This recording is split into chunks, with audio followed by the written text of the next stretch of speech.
हिंदू धर्म में कार्तिक माह का बहुत ज्यादा महत्व है। इस माह में शुक्ल पक्ष की एकादशी को भगवान विष्णु 4 महीने की निद्रा के बाद जागते हैं। उनके जागने के बाद ही सभी तरह के शुभ और मांगलिक कार्य फिर से शुरू होते हैं। इसके साथ ही हिंदू पंचांग के अनुसार कार्तिक माह के शुक्ल पक्ष की एकादशी तिथि को ही तुलसी और शालिग्राम जी का विवाह किया जाता है। मान्यता है कि तुलसी विवाह संपन्न करवाने से कन्यादान के समान फल की प्राप्ति होती है और मोक्ष के द्वार खुल जाते हैं। इस दिन द्वादशी तिथि 24 नवंबर को रात 9:01 पर शुरू होगी। वहीं 24 नवंबर को शाम 7:06 पर समाप्त होगी। शुभ मुहूर्त तुलसी विवाह के लिए 24 नवंबर 2023 को दोपहर 1:54 के बाद विवाह का शुभ मुहूर्त है। तुलसी विवाह की पूजा की विधि क्या है वो आपको बताते हैं। तुलसी विवाह के लिए सबसे पहले लकड़ी की एक साफ चौकी पर आसन बिछाएं, गमले को गेरू से रंग दें और चौकी के ऊपर तुलसी जी को स्थापित करें। दूसरी चौकी पर भी आसन बिछाएं और उस पर शालिग्राम को स्थापित करें। दोनों चौकियों के ऊपर गन्ने से मंडप सजाएं।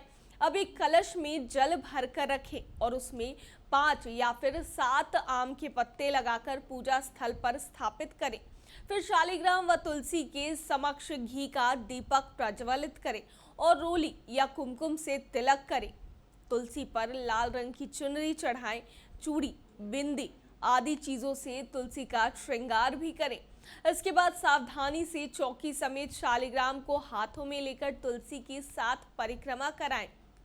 पूजा संपन्न होने के बाद तुलसी व शालिग्राम की आरती करें और उनसे सुख सौभाग्य की कामना करें। साथ ही प्रसाद सभी में वितरित करें। ये तो थी पूजा करने की विधि। अब तुलसी विवाह के पीछे की कहानी क्या है वो भी आपको बताते हैं। दरअसल दैत्यराज कालनेमी की कन्या वृंदा का विवाह जालंधर से हुआ। जालंधर महाराक्षस था।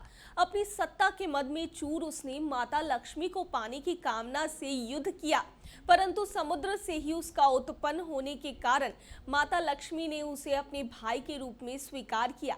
वहां से पराजित होकर वह देवी पार्वती को पाने की लालसा से कैलाश पर्वत पर गया।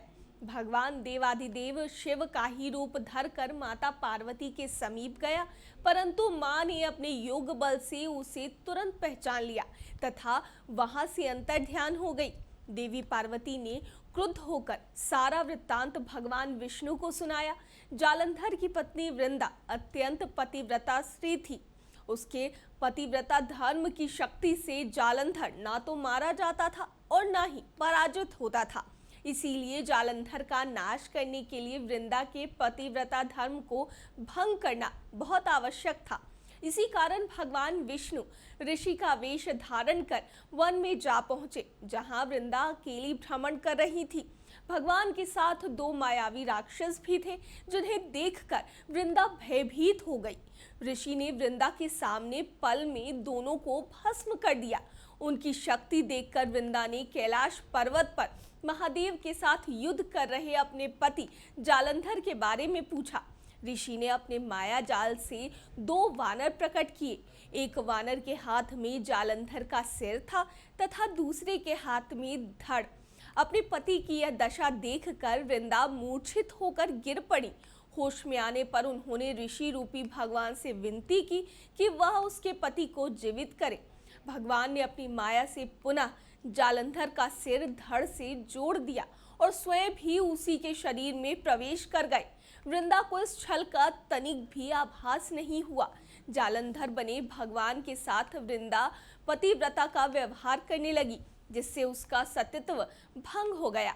ऐसा होते ही वृंदा का पति जालंधर युद्ध में हार गया। इस सारी लीला का जब वृंदा को पता चला तो उसने क्रुद्ध होकर भगवान विष्णु को हृदयहीन शिला होने का श्राप दे दिया। अपने भक्त के श्राप को भगवान विष्णु ने स्वीकार किया और शालिग्राम पत्थर बन गए। सृष्टि के पालनकर्ता के पत्थर बन जाने से ब्रह्मांड में असंतुलन की स्थिति उत्पन्न हो गई। यह देखकर सभी देवी देवताओं ने वृंदा से प्रार्थना की कि वह भगवान विष्णु को श्राप से मुक्त कर दे। वृंदा ने भगवान विष्णु को श्राप से मुक्त कर स्वयं आत्मदाह कर लिया। जहां वृंदा भस्म हुई वहां तुलसी का पौधा उग गया। भगवान विष्णु ने वृंदा से कहा, हे वृंदा, तुम अपने सतत्व के कारण मुझे लक्ष्मी से भी अधिक प्रिय हो गई। अब तुम तुलसी के रूप में सदा मेरे साथ रहोगी। जो मनुष्य भी मेरे शालिग्राम रूप के साथ तुलसी का विवाह करेगा, उसे लोक और परलोक में विपुल यश प्राप्त होगा। ऐसी मान्यता है कि जिस घर में तुलसी होती है, वहां यम के दूत भी असमय नहीं जा सकते। मृत्यु के समय जिसके प्राण मंजरी रहित तुलसी और गंगा जल मुख में रख कर निकल जाते हैं, वह पापों से मुक्त होकर वैकुंठ धाम को प्राप्त होता है। जो मनुष्य तुलसी व आंवलों की छाया में अपने पितरों की श्राद्ध करता है, उसके पितृ मोक्ष को प्राप्त हो जाते हैं। तो ये थी तुलसी विवाह से जुड़ी हुई कहानी। दर्श न्यूज में फिलहाल के लिए इतना ही। बने रहिए हमारे साथ देश और दुनिया की तमाम खबरों के लिए।